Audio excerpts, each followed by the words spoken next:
Welcome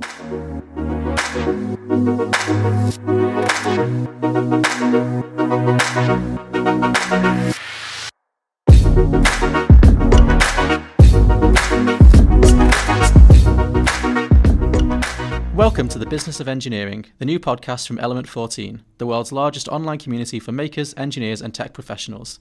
In this series, we're going to be talking to entrepreneurs and business leaders about some of the challenges and opportunities involved in working in the tech sector.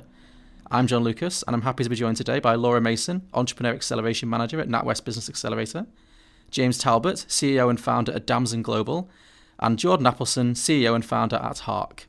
And today we're talking about post-product launch, specifically how does a startup sustain momentum in the months after getting their first product onto the market. So would you like to introduce yourselves to get started? Yes, as stated, I'm the Entrepreneur Acceleration Manager. I work across Newcastle and Leeds for NatWest. I'm James Talbot and I'm the CEO and founder of Damson Global, which I started up originally back in January 2012. I'm Jordan Appleson, CEO of Hark. We set up our business in 2016. We're about 2.5 years in now, so exciting times. So as the kind of business leaders around the table, James and Jordan, do you two both have products on the market already at this point? Yes, we do at Damson. Yeah, we do. We're in software as a service, so it's kind of a constant product build, if you can imagine. So yes, we're post-launch, but we're still working on the product every day. Would you like to share your kind of experiences of what those first few months look like when you do finally get a product out to the market? Because obviously that's a point when a lot of businesses are kind of all aiming for when they start a startup company. Once you get there, what do those immediate few months afterwards look like? I think starting off that one, to coin a phrase by Sir Alex Ferguson, you get into squeaky bum territory, quite frankly. So you've designed a product and you think it's a great product, otherwise you wouldn't have designed and developed it. You've shown it to your friends and your family who naturally are going to tell you it's a great product, and therefore you should try and get on something like Dragon's Den or get yourself out into the market and see what happens. So you decide to put the proverbials on the chopping board and get out there and do it, and that's what we did. And I think my approach back to when I first sort of launched it was slightly different, because we were a very small company, we were a startup, and in the consumer electronics world back in those days, I think it was very challenging, it probably still is, very challenging to be a challenger brand and try and break through and disrupt the market from the traditional competitors such as Bose, Sony, Panasonic, etc. So we came at it a slightly different way originally and thought, well, we want to make people feel as though they should know the brand. So we first and foremost designed the brand identity and have stuck very closely to those brand principles to make sure that people felt comfortable with what they were buying. It wasn't just something off a market stall that wasn't going to be there. There was no follow-up customer service after they had bought the product if they needed it. So we put a very high element of importance on the customer service. Okay. What about you, Jordan? Yeah, well, I'm actually going to ask, your business to consumer, James? Yes, yeah. But mix. Yes. Yeah. Okay, cool. Yeah, so I guess the key thing on our side was, you talked about customer service just now and brand and building up that whole brand element. We focused on that initially because we're business to business, so we sell like technology into large businesses. It's software, and the key thing for the customer service really is the whole over-promising and under-delivering thing. That's the thing we didn't want to do. So even though we spent a lot of time building our like initial brand, we really focus on the core of the product and the technology to make sure customers love the product that they use, and that kind of speaks for itself. I mean, when we first started, we actually had this problem of we're new on the block, not too dissimilar from yourself, and our technology was kind of not necessarily ahead of its time, but on that curve of we're going into businesses who have done things a certain way for 50 years in some cases, where they're taking like temperature readings, for instance, on paper, and some businesses are a little bit further ahead and they have an automated system that's on site, and we're saying, well, get rid of all of this, put in this simple box, and then it'll take care of everything.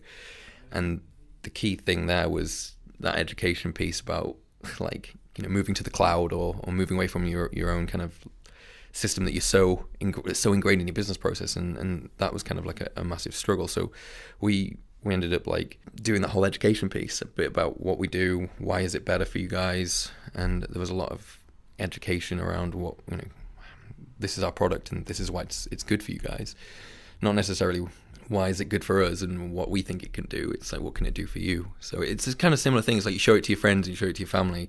Most of my family didn't get what it is, so it was actually quite good. Like, I don't understand it, but that's like a kind of. So key was that thing. through beta testing?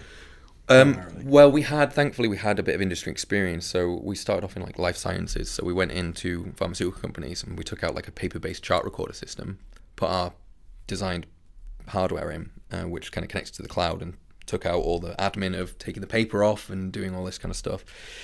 And so we actually tested it with one of our business partners who had a life sciences company at the time. So we had kind of an insight into the industry already. So we kind of knew that there was a kind of gap there. And we did beta testing, yeah. So we had a couple of trial customers who tested our hardware for some time and then tested out the product and then fed back. But I think the key thing is getting that commitment from them as well, that, you know, if this works for you guys, would you buy it? Put your money where your mouth is, kind of thing. And thankfully they said, yeah, we can see the benefit of this. If we'll happily trial it with you and, you know, give them a discount or whatever, or give them early access, and it worked. But hardware is quite a difficult one, because if you get it wrong, like, you have to go back to the drawing board. And that was something for us as software people initially, with a bit of hardware experience, and we kind of like PCs like software more than hardware. Yeah, they do. So we didn't. That is good. That's a good point. And we actually branched out, and our software now works with any kind of hardware. So we don't have to sell our own. We can work with existing systems, other people like Schneider Electric and Allen Bradley and all that kind of stuff, who do like the PLC controllers. So we can go in and hook up to them. That opened up the door for us, because that meant we could just lean on other people's hardware, and it was a big plus for us. People think hardware is difficult because you've got to design it and all this stuff. Actually, it's capital intensive, so you've got to get it right, and you've got to have your order book in the right place. And if you're going to invest in tooling and all this kind of stuff, then yeah, if you get it wrong, then it's a disaster. Absolutely right, 100% Yeah. right. And the quality, you've got to make sure the quality is right the way through there. Yeah, absolutely. So that whole thing, 20% of it is actually developing and designing the hardware. The rest of it is paperwork, EMC testing, supply chain, all that kind of stuff. And that was a struggle for us originally, because we'd never done that before. So yeah. Laura, I think people often think of accelerator programs as being focused on kind of getting off the starting blocks and helping a company get to like the product launch stage. How much work do you guys actually do along that more long-term kind of journey in terms of helping companies to be sustainable and to get past that first product launch stage? I think it's very different. I think every entrepreneur comes in with a very different journey. So you can come in right from startup, and we have no clue where to go. Got this brilliant idea. We've talked to a load of people. We need to get it out there. Or we have those more established businesses that are going, we've done this product launch, we've put it out there, we know it works, but we need to evolve, we need to grow in terms of size. We're just not sure how. So I think our focus is going back to basics and going, okay, what have you got in place to enable that growth? How will you support it? You're not necessarily going to be that same figurehead or that same person when you initially started. So your role has completely evolved from them. So what people have you got around you? What are the things that you need to consider? Everyone's favourite saying is, with the benefit in hindsight, we would have done this. But actually, are you stopping and pausing and going, actually, with the benefit of hindsight, would we have done that differently? Has our culture changed? Has our customer changed? It always goes back to that customer base and going, what do they need now? Are we just throwing something out there that we think is needed because we've watched the marketplace and, you know, we need to compete with other people around us? Or have we gone, actually, has our customer evolved with us, and is their need from us or our product or service, has that changed? And what are we doing to take that into consideration for version 2 or this new product launch or new service or new offering that we're about to put out there? So it's completely dependent, which is a fairly generic answer, but where our roles are there in our accelerator is to go, okay, stop and pause, and what foundations have you put in place? What considerations do you need to make? And it's really simple, but what do your customers need and what is their actual problem? Okay. You guys both talked a bit earlier about some of the kind of fundamental challenges that come with like launching a startup. You talked about hardware versus software investment, etc., which I guess are probably problems that you identify quite quickly or quite fundamentally. What are some of the biggest kind of new challenges that come up once you do kind of have the product on the shelves, so to speak? I think the problem we're facing right now is we're getting quite a lot of demand, and depending on the type of business, whether you've taken a significant amount of investment or you've kind of bootstrapped it, you have to kind of manage that scale. Sometimes you'll need to hire people. You don't want to hire people unless you've got like those firm ordered commitments, because you you've got like cash flow to manage, but you've also got runway to manage.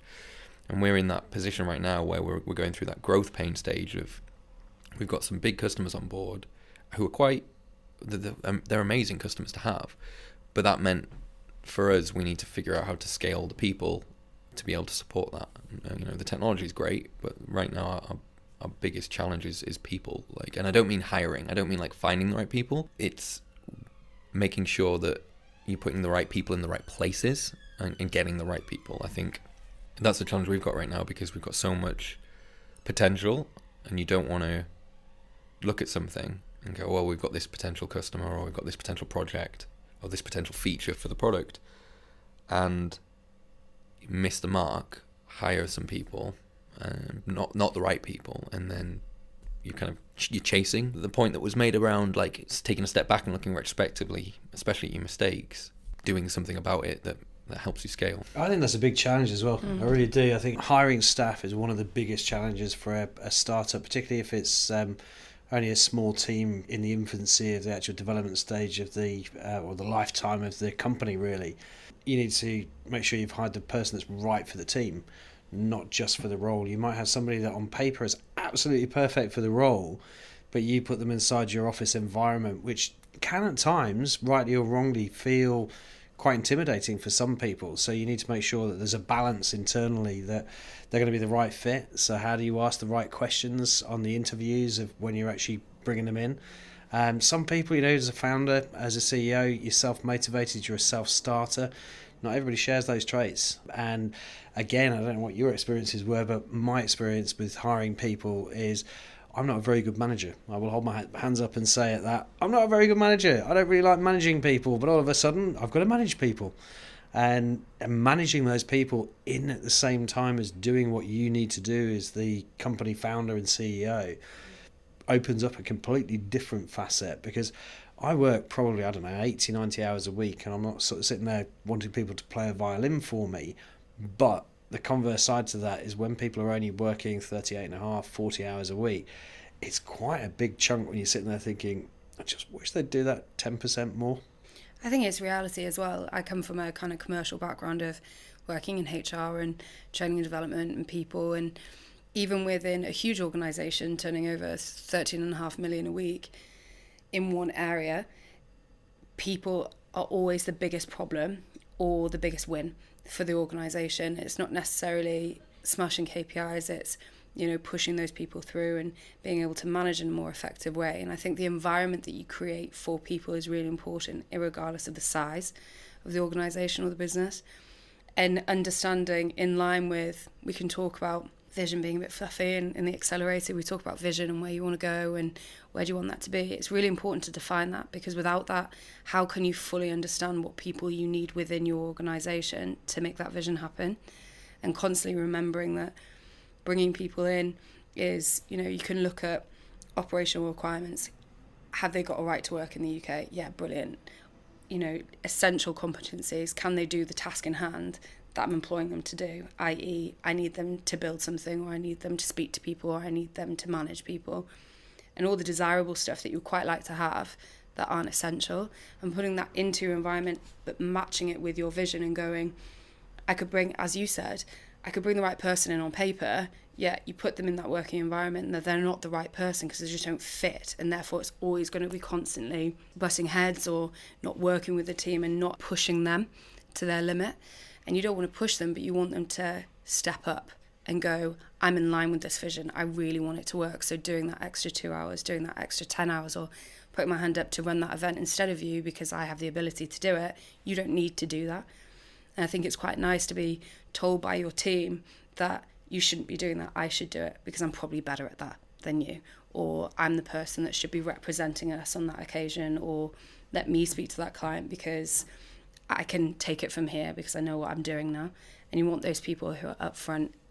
You're not going to get that by just recruiting from a piece of paper. You're going to get that by understanding your vision and putting those people in the right environment at the right time and thinking ahead. And ultimately that affects your product, whether you've not even started building it or afterwards. Like, bring it back to like, okay, you've shipped your product, how do you scale it? Your ability to scale whatever product directly correlates to the ability to find the right people. I read something recently and it went something along the lines of people are not the problem. Finding the right people is the biggest problem, right? And we're going through that at the moment. We've not hired anyone who hasn't been the wrong person, but sometimes you're afraid of hiring someone you think might be the wrong person. And it's a whole, if it's a yes, if it's not a direct yes, it's a no in those kind of interview situations.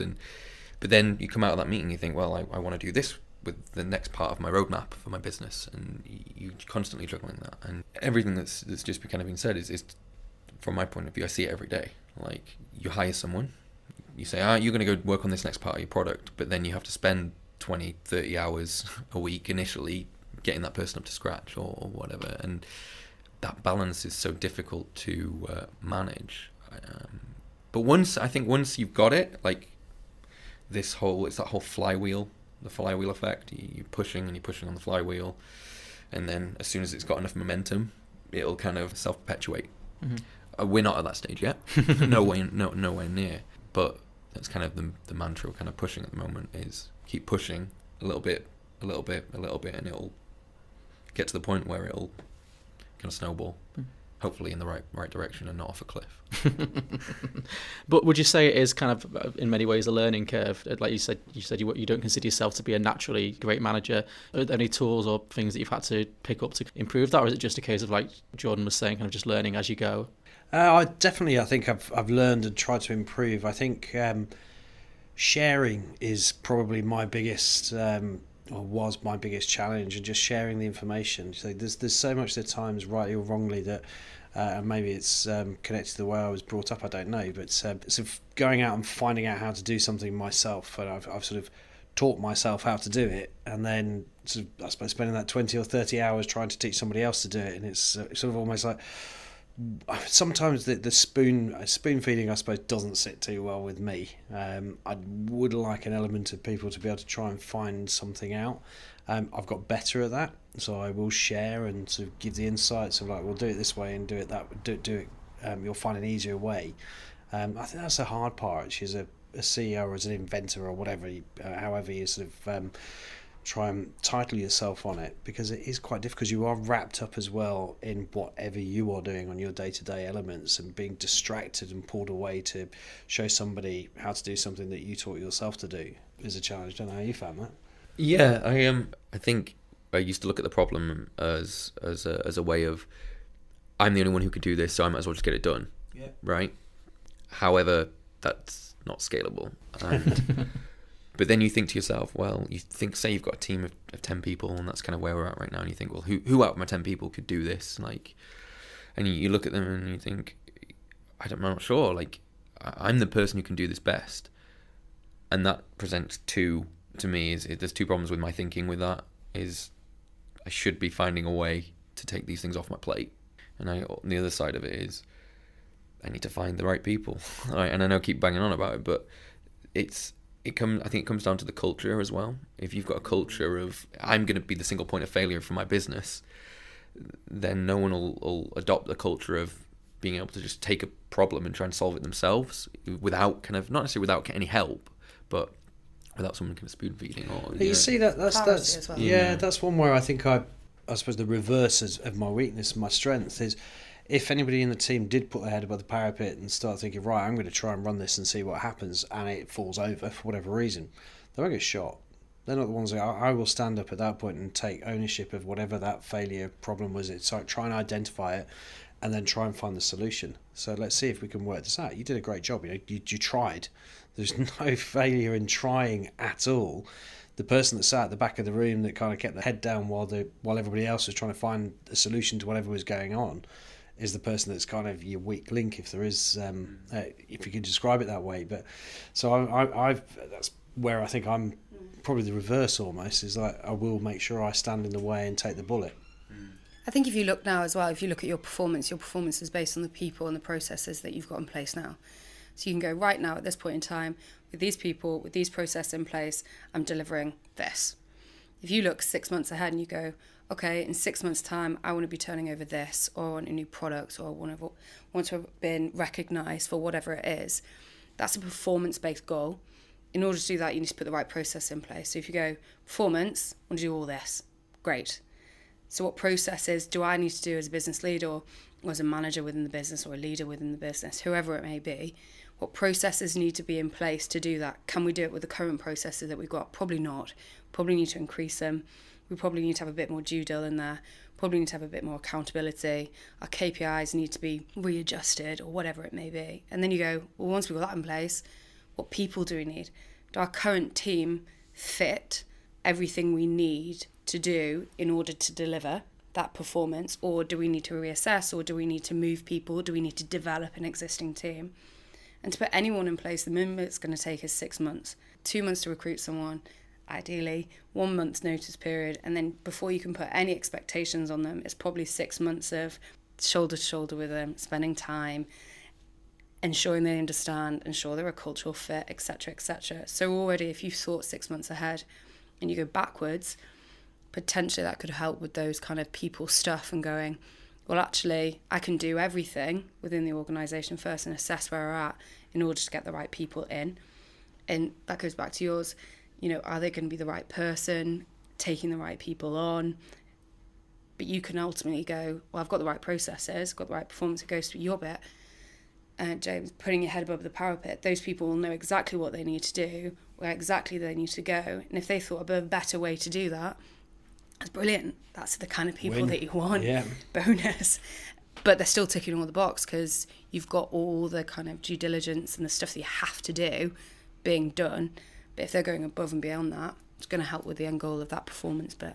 Most kind of tech startups begin with an idea, like an innovation or a product. So once you've now launched that product, the next step is really developing what your brand is. How do you manage to do that? How have you managed to, once you've got that product out onto the market already, how have you then got customers to be interested in you as a brand rather than just interested in the one product that you've got on the market? That's a good question, I think. And I think with us, actually, it was kind of, I came from the background of actually working with with having a career at several global organisations. So I knew the importance of global branding and tried to develop this company in this day and age of Amazon and the ability to sort of cross marketplaces to develop the brand and that identity. It can have its benefits and pitfalls, I think, in equal measure almost. So the benefits are that people feel very comfortable with the brand, so they will buy the products, they will talk about the products, and our customers in the early stages it certainly became our biggest ambassadors. And they really were. They were the ones that were talking about us all the time. They were showing their friends. We'd get emails or tweets or messages coming through to us saying, I showed your product to my friends down the pub last night, and I reckon 2 or 3 of them are going to buy it. And it's like, it's so good to actually hear that when you've spent the time actually designing it, because it's third-party endorsement that isn't your family or your best mate sitting there telling you that. The flip side to it is you then get people that sort of, in the way we certainly created our brand, to have that global comfort feel, if you like. People then think you're a mega corporation and they expect so much more of you as that. We had recently, there was, I think, a guy in our live chat saying to our customer services desk people that it's a pity you've just got to succumb to the power of the great corporate machine or global corporate machine. It's like, it kind of had a bit of a joke around the office with there's only half a dozen people in the business. It's like, there's a bit of a giggle there. Actually, they think we're far bigger than we are. And it's like, yeah, you've got to buy the power supply to get the product to work because you lost it, and we can't afford to just ship you another one because it's a cost. So unfortunately, it's not about being a big global corporation. It's because money's tight. So if you've lost your power supply, unfortunately you're going to have to buy another one. Well, even Apple, won't give you a free power supply. Exactly. So, that's the point, though. Wealthiest company in the world. That's that global sort of presence, isn't it? You actually have to pay a lot more money for Apple products. You do. If you were even considering thinking about sending them something even for postage and packaging, not a way to build a sustainable business, is it? Exactly. We ran a promotion actually recently on that to try and just again build the brand awareness a little bit more. And it was a competition for a free product, not an insignificantly cheap free product. And the terms and conditions stated that there would be a shipping and handling fee. And we literally do just charge what the basic fee is for whichever shipping service we're going to use. And they kicked up such a stink to the point that they they shot themselves in the foot because they never got the product because they refused to pay the small price for the shipping on it, because apparently that wasn't then free, was it? Yeah. I suppose it's thinking of that contingency and growing and what your customer's always going to think, and counterbalancing it with what are we doing to kind of ease that pain for the customers, because ultimately it is a pain for the customer, but what are we doing to ease it? Can our comms be a bit clearer? Can we actually put our hands up and say, look, this is what the crack is. We're not going to send you stuff which you did in your T's and C's, obviously. But what are your customers going to think of you as you grow and scale? And actually thinking way ahead. And that goes back to how well do you understand your customer? And actually, has that customer evolved over time to that certain point in time? And have their expectations of you as an organisation changed? Because maybe they started from the beginning and they've gone all the way with you. Or are they a new customer entering at that new stage? What is the difference between those expectations, and how can you talk around it? Because you might not be able to do anything, or what can you do to support those needs of the customer? But it's just, I suppose it's thinking ahead, isn't it? Contingency and counterbalancing every step you make with something. We tried to do that, I think, in the way we are, within the reasons of retaining, I suppose, the smaller brand identity versus the bigger brand desire.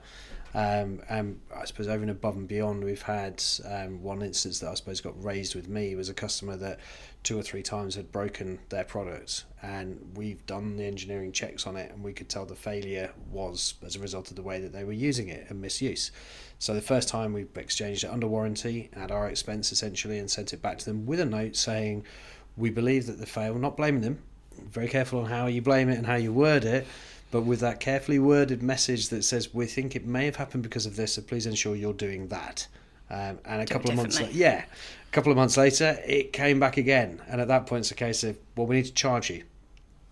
Once is a bit of an anomaly, twice is now becoming a bit of a problem, 3 times I think it was actually in this particular instance is, hold on, there's a common theme and a thread becoming pattern becoming available here, and at that point they kicked off pretty big time. And it was sort of one of those where it went around the office for a couple of days and people were discussing what we do with it. And in the end, I actually decided to take that almost, I suppose, the different approach of, right, this customer isn't happy. They're really not happy about it.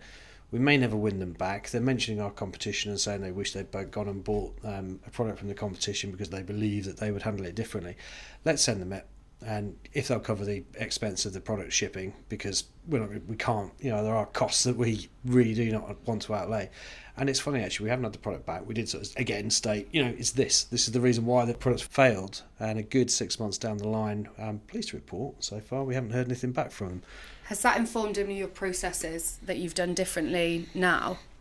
Or have you done anything differently now in terms of processes? I think with this one particular fault, and actually it's a good one to talk about with components, micro USBs, which I do agree are a slight problem for people, in so much that if it is a dark environment or something like that, trying to insert a micro USB which needs to be inserted in a specific direction is a little bit of a problem. Greatly solved with USB-C and Lightning, but not every product has those available at the moment.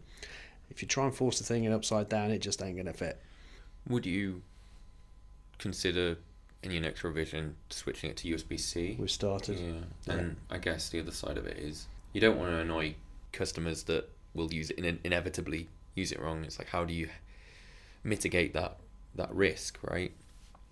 I don't know. And we've not had that problem because we do use micro USBs for some of our hardware, but that hardware, once it's plugged in, is never touched ever again, to be fair.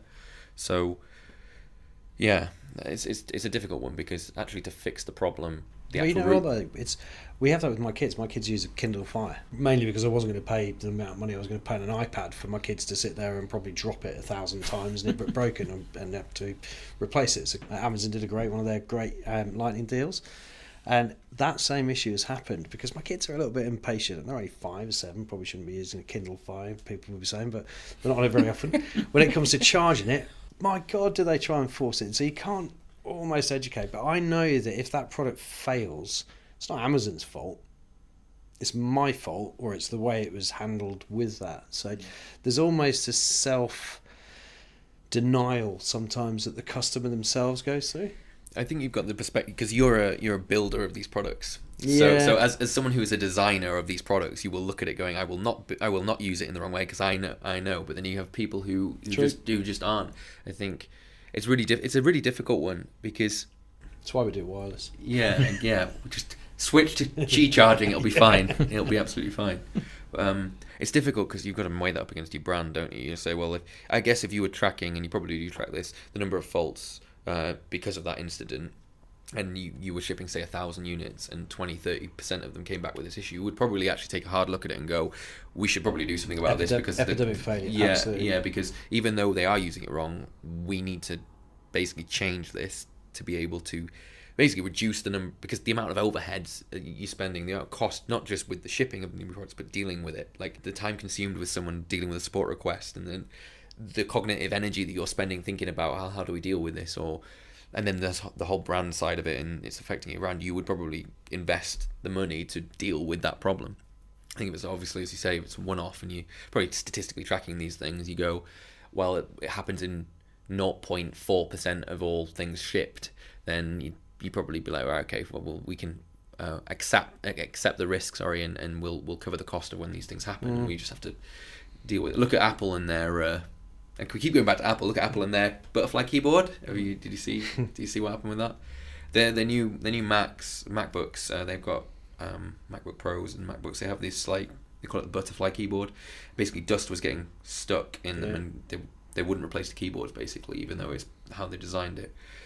And it took them maybe a year, 2 years for them to now release an update to enhance their new key. They've got the best keyboard ever, and not admit to that, because if they admit it, then they have to admit that there was a problem, and then they've got to cover the antenna, isn't it? Back in the old iPhone 4 days, I think it was. So it's an improvement, not a fix. Yeah, they won't. If you acknowledge that, I mean, Apple get class action lawsuits every day, don't they? But so their problem's different. I guess we're looking at this big beast of a business, and the way their culture is around this stuff is completely different, and it shouldn't be the way like we are, because we can't really afford to peeve off customers. We can't really afford to be Apple and be so cutthroat. And I'm not saying we would be, even if we had that kind of. I don't know. You should, we're talking about like a huge business here with ridiculous resources to do things. But yeah, I mean, I suppose it depends on how much you need your customers to inform your next steps as well. And Apple, a huge beast, and actually they're further away from their customer probably, and actually they're developing tech that is based on their expertise and a huge backlog of stuff that is worked, not worked, and actually isn't even out there yet. So, and people don't even know they want it. But as a startup and as a younger company, looking at the customer and going, do we need you to help us develop what's next? Because actually you're going to have a huge load of information that we really need to make the next version of this, or to build the next type of this. And as such, you need to be way closer to the customer than someone like Apple is. Yeah. And it's just one of those. It depends. It's how much you need your customer, or how much your customer needs you. And probably the customer needs Apple more than Apple needs the customer at this stage. Well, they've built this ecosystem that no one can We're stuck forever. But yeah, we touched on the kind of the idea about how certain companies work on improving products versus, and I think often startups do start with a single product, because you're not going to start with a whole catalogue of stuff in most cases. And this may come down to a software versus hardware issue as well. I suspect it will. But once you have that product out in the market and it's kind of established itself quite well, did you guys feel it was better to then focus on creating the next iteration of that same product, or moving on to something else in the same kind of ecosystem? So it's quite funny, I think, from my perspective, because we went out, obviously, when people were buying the products, and then distributors and retailers in some instances were coming to us saying, we want your products and give us your roadmap. And it's like, the roadmap, we've just got this one out, and that was actually quite key. So it was very interesting from how we had to sort of adapt and pivot to say, this is our flagship product. We know what version 2 of this is going to be, but apparently version 2 isn't going to be good enough, because you don't want just version 2. We need ABC with a versions 2 of those, and possibly a version A.A or whatever else it might be, because you're going to have iterations or differences. And that's hardware, right? Yeah. Yeah, and it's so for us, we had to come up with a complete roadmap and go from, and we were told minimum 3 products. So we had to quickly come up with the ideas for 3 products. As the time, I suppose, has evolved over that, we've kind of done that. I think we're now at a comfortable level of what the products are that we can do. I also think that some of those buyers that sit there and say, you have to have a roadmap of products and you need to show us what you're doing, are speaking rubbish, quite frankly, sometimes, because the customer doesn't necessarily need all that. There is definitely evidence out there today of one product brands that are hugely successful, So we've gone through a period, I suppose, of growing the product range to actually now, in the next sort of 18 months, shrinking it back and concentrating on the core successful products and improving those. Yeah. So I think, just to your point, it depends what kind of brand you want to be. Like, there are some businesses, as you say, who are one product, and that is our product, and this is what we do. And, you know, I find they're usually the companies that will be more forthcoming with their roadmap of what's coming next in the next iteration with this kind of ecosphere of this one product. There are then companies that are like budget headphone brands or budget this or budget that, who will just spray and say, well, we've got these 6 types of the same headphones that are all different model numbers, and you can't work out what the difference is between the two of them. But the value for money is pretty good on all of them.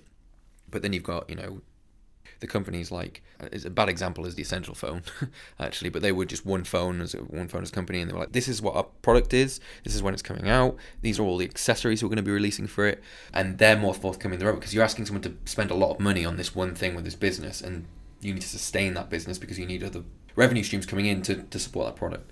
Hardware's more difficult because you have to kind of be upfront about a lot of the stuff you're going to put in it, because you can take 3 or 4 months to design it, and then you start getting into the manufacturing and the testing. You can't really go back to the drawing board once you've done that. You've got to say, well, it's got to have these features. Once you've kind of decided on that, you can't really go back in 3 months' time and say, well, customers are saying that it needs this feature. But that's where you can do version 2. Exactly, but your version 2 won't come out for another year and a half, and if someone's already beaten you to it, and I say a year and a half... But going back to that old Apple Apple case, isn't that really what Apple do, is you sort of sit there and everybody crows about what features may be missing, and it's well, you know, but the next model comes out and they've got half those features. Well, you think about it, though, how long did it take for Apple to...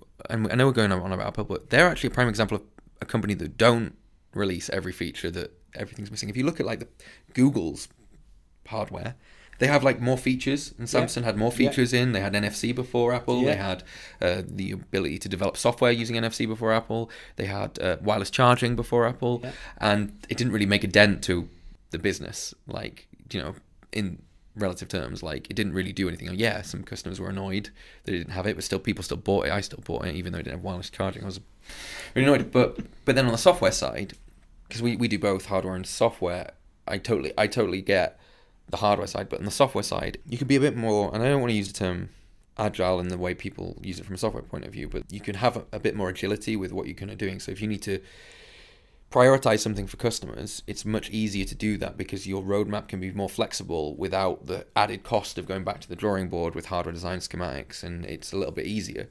Having said that, the problem with that is you can spray and you say, well, we're going to do this thing, we're going to do this thing, we're going to do this thing, and you can end up imploding under the weight of all the things you said you were going to do, and realize that you've done 10% of 50 things and 100% of not even one. It's really easy when you start to get a bit of traction to just go, oh my god, things are going well, we're going to do this module, we're going to do this module, but you don't scale your team up enough to be able to support that and actually deliver something. Fortunately, you can identify that, and quite quickly you can say, actually, guys, these are the things we're doing, and actually if you're tracking the progress of the team, whether it's through automated software or whatever, you kind of realize actually we're getting nowhere, and we're getting nowhere fast. And as long as you've got KPIs to indicate that initially, so you kind of have an early warning system, and that early warning system fires pretty quickly, then you can kind of manage that. So, you know, we ship our product, and our product's actually, it can do lots of different things, right? So we can monitor temperatures, and that's what we like, temperature monitoring for cryogenic systems, which we do. We monitor energy for buildings and smart buildings and all that kind of stuff, which we do. But then you think about some other stuff we're doing as well, and we look at it and we go, actually, guys, we're doing quite a lot in a lot of different market verticals, and we have a lot of information, and we know where we want to go. However, because we're dealing with so many market verticals initially, it was really difficult to actually move quickly, because we were like, well, we've done a bit of this and it's not really there yet. Spreading yourself too thin. Exactly. Yeah. And what we then realize is we are going to implode under the weight of all this stuff we could do, because you end up chasing. You get FOMO, business FOMO. No one's doing this yet. We could be the best at it. No one's doing this thing. We could be the best at it. And then you end up being completely mediocre at all of them.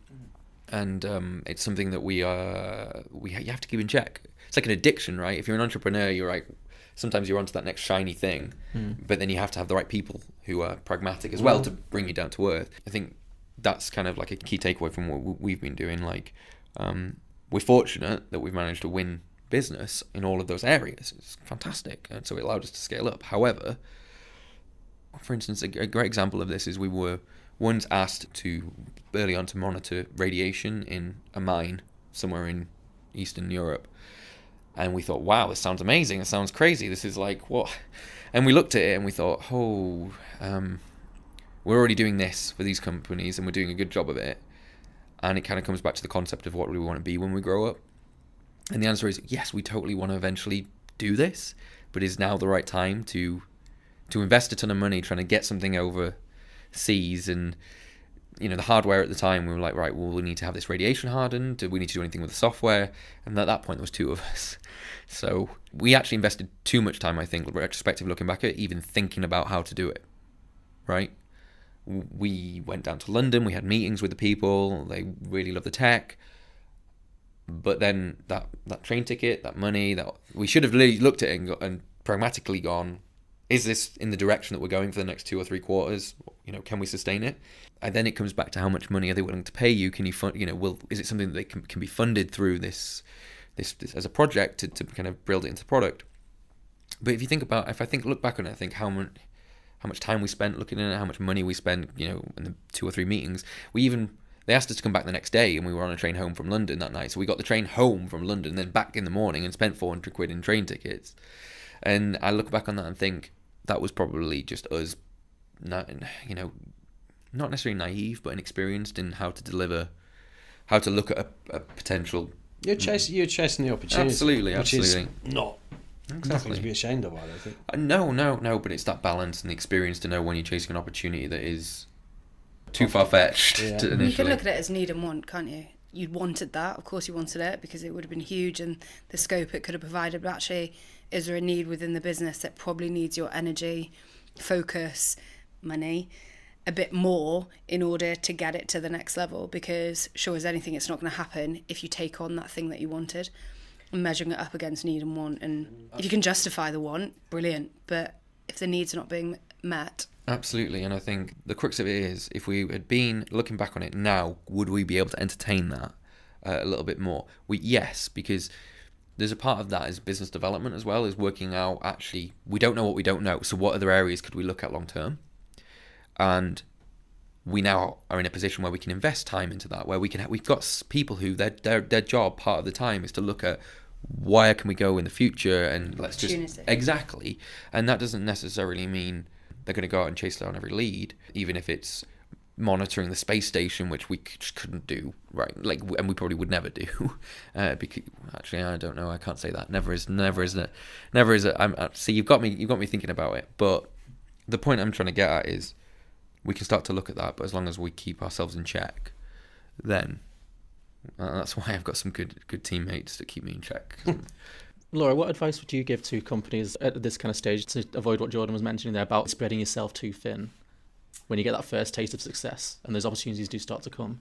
I think it's time management and knowing exactly what needs to happen within the business. And of course, there's shiny things everywhere, isn't there? But it's direction and understanding ultimately what each step is going to be. And if you have that end goal, is that contributing to the end goal in a certain time period, or is it not?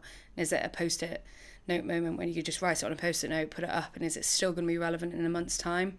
Maybe not. And time management is key. And I think if your house is in order and you're doing things that you need to be doing, and you're able to put things onto your team, which is great, it frees up your time to be clearer on whether you can indulge that conversation of want and need. Because if your head's full of the stuff and the day-to-day things, how can you be really clear on where the business could go and can go? And potentially go back to your example, actually, you could have gone, actually, if we take on a couple more people, is that doable in the next few months? If we build it, if we prioritise what we need to do in our day-to-day, yeah, maybe we could have taken it on and we could have given a time frame of 6 months, come back to us. Are you happy to wait 6 months? Because we'll be ready in 6 months. I think it's just having a house in order and time management. Yeah, we've had that similar experience recently, actually. We got approached by one of the world's biggest phone manufacturers, and they tracked me down on LinkedIn, and they reached out, and I thought, go on, half an hour phone call, fine, we'll do the video call, and we had the conversation with it. and they wanted us to turn around and come back within. It's like, when we make decisions, we will make decisions very quickly. You can't let this opportunity pass you by for too long, because our department may move off in another direction if you wait too long. And once we've decided to go ahead, we may well invest in your business or even acquire you.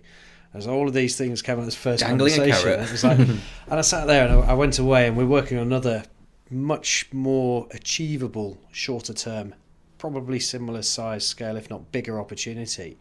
And I just sat there and thought, right, I've made a note of all these various different points you want us to try and achieve. I'm not going to go back to you in the next 3 days, because we just haven't got the spare capacity to do it. So lovely opportunity, really flattered by this. Will I turn around and keep myself in 6 months, 6 years, whatever it may be, time? No idea, but I'm going to have to go back and say, at this stage, I can't work on the opportunity for you. We may have some capacity to be able to commit to it in a couple of months' time, but I appreciate you're probably not going to be around then. And that was what we had to do. The hardest thing in business is saying no. It's true. Yep, especially small businesses. Yeah, when you're still building it up and you think you need and want, we need money, we want money to scale the business, to reinvest. The credibility, if we win this deal, wow, it's a major press release. Yeah, we want customers because then we can show other people. Yeah. We're working with lots of other customers. And it's that whole mitigation of burnout, implosion under the weight of just trying to take on everything. Yeah. Okay, well that leads nicely to the last question I'm going to be asking for this discussion, which is a bit of a psychological one. But when you do start up as a tech startup and it is a single kind of product or a single family of products, sometimes getting that out there can be like the end goal in your mind, even though obviously there's lots that comes from that. Once you then get into that point when your product is getting quite established and it kind of gets more to the long grind of running a business in the long term, how do you retain that hunger and kind of avoid what you said, like the burnout factor? That is a really good question. The problem I have personally is that I am now getting more stressed out that I'm not looking at the next thing and then the next thing and then the next thing, and I shouldn't be doing that. So that hunger to do more and continue to be ahead of the curve is there. But as you grow, you've got this whole velocity versus two people who are really good at something can get something done very, very quickly. The more people you have, it's actually a time sink to be able to, like, that team has more overhead to move, and that's fine. That's how businesses grow. But right now, we ring each other every night and we go, oh, we can do this and we can do this and we can do this, but we have to do these things first. And so it's right now, it's like I go to bed at night and I'm trying to read more about how different businesses have done this, and that's how I'm dealing with it at the moment, because I need to take my mind off the fact that I want to be doing 10 different things at once. And whereas I could, when it was just me and one other person, and we actually didn't have a ton of customers, now I need to make sure that all my energy is actually focused on scaling out the team to be able to deliver what they can do, because they'll be the people who push the product on next, right? The hunger actually is switched. It's switched from I want to be doing all this stuff to I want my business to be able to do all this stuff. So the hunger is actually more around enabling the business to do that. So I'm kind of dealing with that at the moment personally. Like I said, I'm reading lots of different books. Like Getting Things Done by Dave Allen is about like productivity. Great book. I'd recommend it. Good to Great. Yeah, Jim Collins, absolutely fantastic book. The Organizational Mind as well. All these different books are now in my, like, I read them pretty much every night now, because I know that what I'm looking to do is, like, the hunger is now, how do I make my business scale up? Not how do I do the next monitoring radiation in uranium mines or whatever it was. Like, that was 2 years ago. What about you? I think I've been there with what Jordan's going through. I've read and still read those books. I love reading those books, actually, far more than probably novels or any other types. I think one of the guys I work with very closely hates it when I go away on long flights, because I'll inevitably, a long haul flight for me switches me off from the outside world, from mobile phone distractions, and I'll put my headphones on. I'll typically have a book with me, and I'll get halfway through a chapter or several chapters, and then the ideas flow, and I literally brain dump whatever they are. And it's someone turned around to me and said, I dread the moment that James comes back online, because there'll be a torrent of messages or emails that come through with all these ideas. But so I've sort of reduced myself, rein myself in, I suppose, with the coaching that I've had from opportunities like the Natwest Entrepreneurship Program, because it allows you to focus. But what I've sort of pivoted and changed on is what keeps my hunger going is reading now the real endorsement from customers, real customers that are out there, leaving genuine comments, following us on social media, interacting. We created a new support forum for other users to be able to start interacting and seeing and having that validity. And it's great to see how they're interacting, because they come at it, as you were saying earlier, that they come at it a different way, and it helps you sort of park an idea for the future for how you might improve it. But it gives me sort of total validity. It's not just about someone buying the product. It's not just about me having created the world's only wireless ultra high definition surround sound system. That's great in my living room. I've got a bloody expensive surround sound system that I've probably spent more investing in than a footballer would in their home audio system. But I don't want that for just me. I need this to sort of get out there for everybody.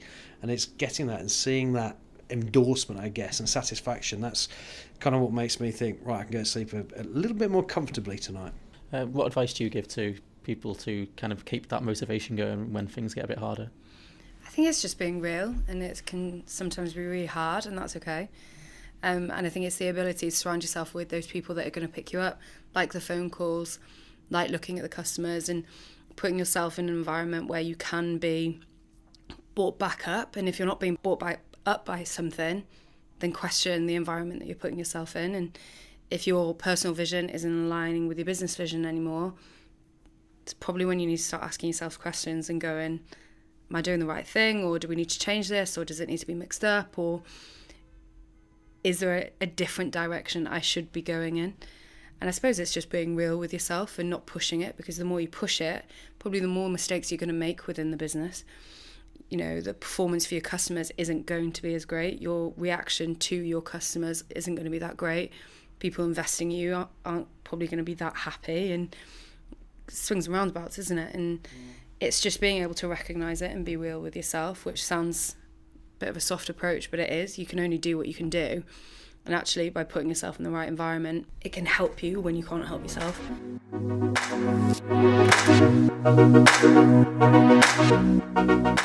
Okay, well, thanks, guys. This has been a really interesting discussion. If our listeners would like to find out more about you guys and your businesses, what should they do? Where should they go? They can LinkedIn search me, James Talbot, on LinkedIn for Damson Global, or go to damsonglobal.com. Yeah, you can reach me on Twitter or LinkedIn. LinkedIn, Jordan Appleson, and on Twitter, my handle is Jordan is on fire, and that is basically because I'm a massive Alexis on Fire fan, and I have not changed my handle. And LinkedIn, Laura Mason, or on Twitter, when I use it, Laura F. Mason. Cool. And if you'd like to continue this discussion over on the Element 14 community, we are the largest online community in the world for makers, engineers and electronics professionals, with over 500 million registered members. So check us out, and we'll be back next month with another discussion. So until then, bye. Thank you. Thank